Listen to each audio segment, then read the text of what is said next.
Jai Hind to all of you. The question is, a runner completes one round of a circular road in 40 seconds, then find the ratio of distance and displacement after 2 minutes 20 seconds. That means 2 minute 20 second बाद हमको धावक द्वारा तय की गई दूरी और विस्थापन का अनुपात ज्ञात करना है। उसके लिए एक पर्टिकुलर सिचुएशन दी गई है कि जो एक राउंड है धावक द्वारा तय किया गया एक राउंड 40 सेकेंड में पूरा होता है। तो हम सबसे पहले क्या करते हैं, टोटल जिसके बारे में हमसे पूछा गया है कि 2 मिनट 20 सेकेंड बाद दूरी और विस्थापन का अनुपात, तो 2 मिनट 20 सेकेंड का टोटल हम टाइम को सेकेंड में काउंट करते हैं। तो सेकेंड में जब इसको काउंट करते हैं तो 140 सेकेंड हो जाएगा। ये यहाँ तक तो कोई प्रॉब्लम नहीं होगी। और हमसे पूछा है कि एक राउंड 40 सेकेंड में तय कर रहा है, तो 140 सेकेंड में कितने राउंड तय कर ले। हम टोटल राउंड निकाल लेते हैं, क्योंकि हम जब राउंड निकाल लेंगे तो हमको पता लग जाएगा कि डिस्टेंस कितनी है। तो हम इसको अनुपात के नियम से निकाल सकते हैं कि मान लो एक राउंड अनुपात 40 सेकंड है, तो समानुपात हमारे पास कितने राउंड, एक से राउंड अनुपात 140 सेकंड होगा।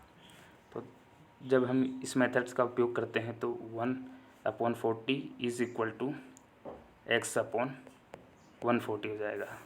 और ये 0 से 0 कैंसिल हो जाएगा, 2 से 2 टाइम होगा, ये 7 टाइम। तो x इज़ इक्वल टू हमको मिलेगा,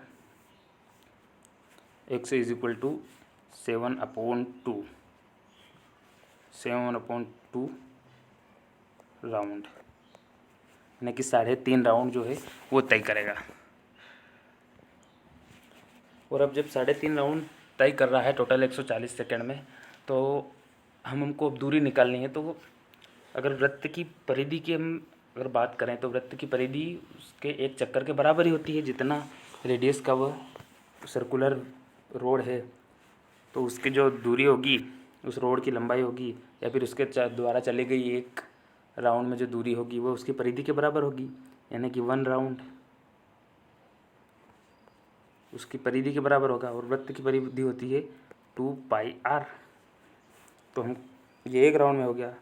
अब हमने लगाया 3.5 राउंड, तो 3.5 इंटू 2πr जब हम करेंगे, ये r है, तो 2 से 2 कैंसिल हो जाएगा, यानी कि 7πr।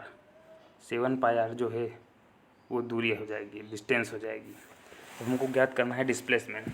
तो उसके लिए हम सबसे पहले क्या करते हैं, एक सर्कल बना लेते हैं। तो हमने यहाँ पर एक सर्कल बना लिया है।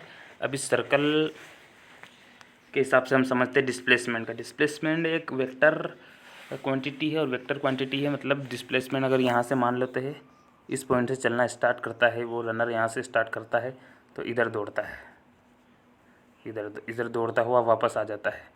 एक राउंड कंप्लीट हुआ तो उसका डिस्प्लेसमेंट 0 हो जाएगा, क्योंकि वो जहाँ से चला वहीं पे आ गया। डिस्प्लेसमेंट सदिश राशि है, तो वापस उसकी दिशा तो उल्टी हो गई। तो ये तो पहले राउंड में तो डिस्प्लेसमेंट 0 हो जाएगा। अब जब दूसरा राउंड चलेगा, जब दूसरा राउंड चल रहा है यहाँ से यहीं पे आ जा रहा है, फिर डिस्प्लेसमेंट 0 हो रहा है। और जब तीसरा राउंड वो चलेगा, ये यहाँ से यहाँ तक, ये दूसरा भी कंप्लीट हो गया, यहाँ पे तीसरा कंप्लीट हो गया।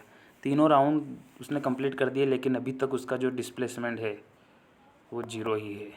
लेकिन अब 3.5 राउंड है टोटल, तो अब आधा राउंड जब वो कंप्लीट करेगा तो आधे राउंड को चलने के लिए उसको इस तरह से कुछ चलना पड़ेगा।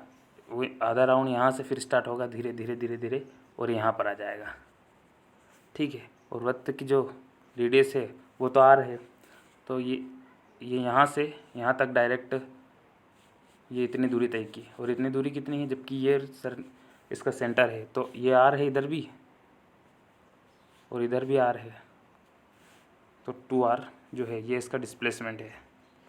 डिस्प्लेसमेंट बोले तो विस्थापन। अब हमसे पूछा गया है दूरी और विस्थापन का अनुपात, तो दूरी अनुपात विस्थापन, यानी कि डिस्प्लेसमेंट और डिस्टेंस का रेशो बताना है। दूरी का ही पूछा गया है, देखते हैं ऑप्शन में। हाँ, डिस्टेंस और डिस्प्लेसमेंट का जो है ये डिस्टेंस और डिस्प्लेसमेंट का रेशो पूछा गया है। तो हम देखते हैं, हमारी डिस्टेंस जो है वो हमको लिख ली 7πr, और डिस्प्लेसमेंट 2r निकला 7πr।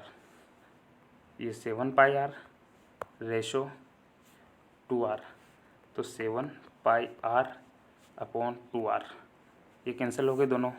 यहाँ पर हमारे पास क्या बचा 7π/2 और यही हमारा आंसर है। अब ये आंसर कौन से ऑप्शन में है देखते हैं। ये है option number 7π/2 option number B में, तो option number B is correct है। जय हिंद।